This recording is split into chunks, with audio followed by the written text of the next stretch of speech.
Asia has a lot of fiscal space that we have not actually used. This is on the economic side.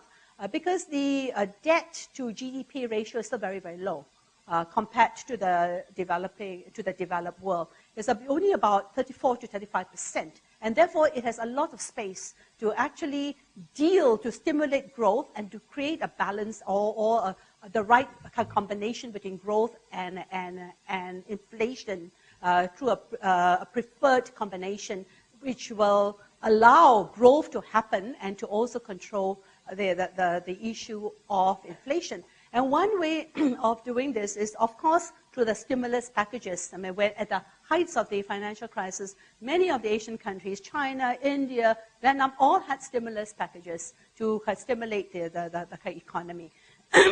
And much of that stimulus packages, in fact, went into the social development agenda. Like in China, it went into rural healthcare. But it also went into innovation. It went, in fact, to the energy sector in terms of looking at the R&D of energy technologies. And that's why they are experimenting, for example, with the solar cells. How do you make it cheaper? How do you deal with carbon capture technologies?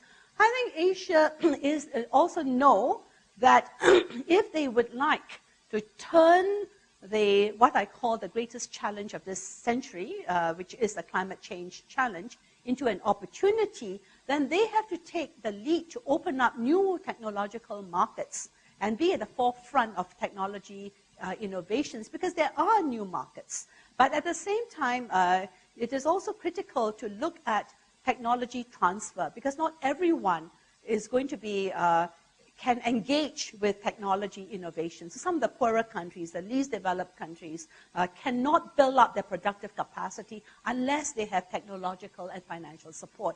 In fact, the Istanbul meeting on least developed countries came out with an action plan, and centered to that plan was actually the call to develop a technology bank of basically technology, energy technologies, to help these countries build up their productive capacity and to diversify their economy so that they are not commodity-based.